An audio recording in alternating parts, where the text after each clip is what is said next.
So I went back to the first talk that Swami Radha gave when she opened the house in Burnaby in 1958. And she's talking about yoga and training then. And she says that yoga training the mind has to come back to the light or the mantra. So that's the first part of your training, is to be able to do that. So that when you're teaching, that's where you are. She always said that we keep people in the light when we're teaching, and ourselves.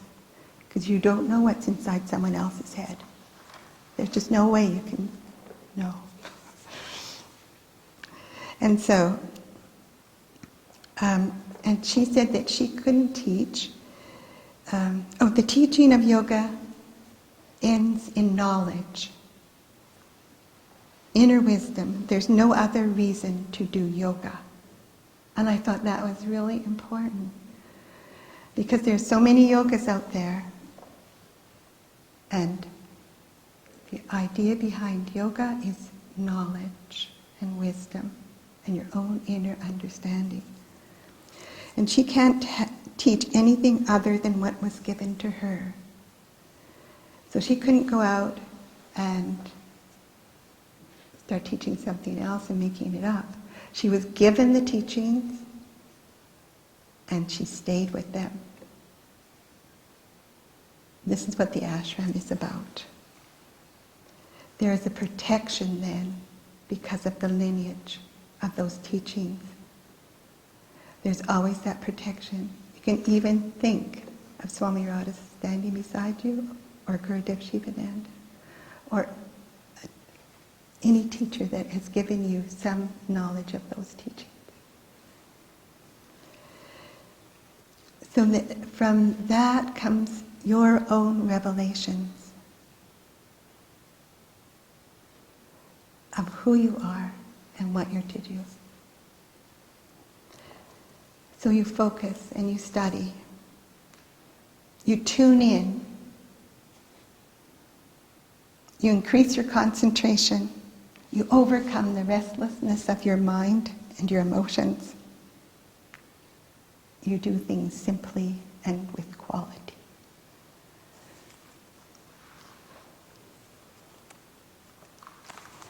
So you begin to recognize what's happening in the teaching and what's happening in the learning. And there's never, like one is never separate from the other.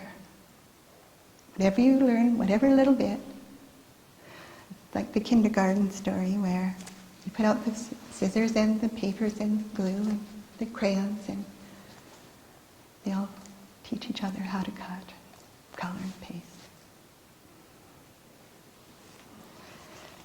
And there's an interesting story of that sort of fits in with this. I think it was on the TED Talks, and I don't know if people get them, but they're very interesting. And this cold water swimmer went up to Mount Everest to swim in the lake at the top of the mountain. So he had to climb. They were all climbing up with all this equipment that they needed, and the television people and everything was happening. They're getting ready, and he's getting ready to dive into the water, and he's like pumping himself up and getting ready because this is how he does it, and jumps in, and he's swimming very swiftly, aggressively, fast, and he almost drowns because he gets so cold. And they pull him out of the water. And the Tibetan people say that he should try again, but do it a different way. So he waits until I guess he thaws out. And then they tell him that to acknowledge the mountain because she's very important. And to do it, swim a breaststroke instead of aggressively. And to do it slowly and prayerfully. And he thought that was a real mind shift for him, so he went in and he did it, and it worked. But he found in the thing that like drowning is not a very easy way to die. And what it requires to do something that to actually change your mind in a radical way is humility. So when he could swim with the prayers and acknowledging the divine, he had a secure and safe way of it happened safely. So that commitment to change, he said, is really important for everyone in the world.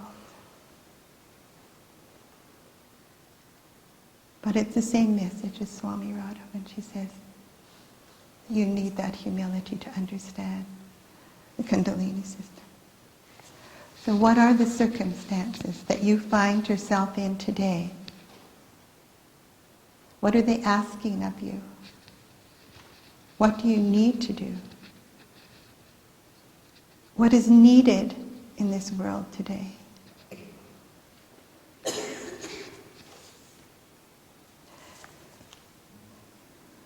And how do we meet it in the space and time we have? So the teachings are our path. And if you go to meet the Kundalini system and embrace it, it opens up. If you try to analyze your life or the Kundalini system, it's hard work. You know, and you just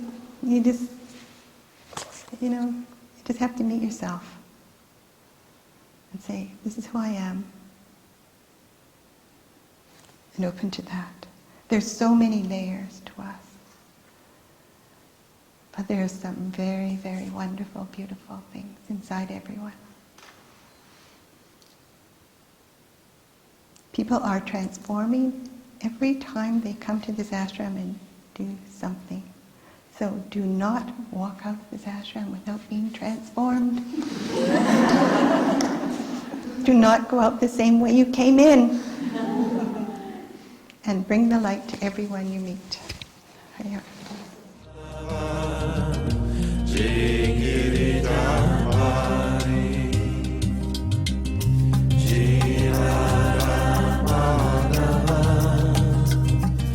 Jai Kunja Vihara.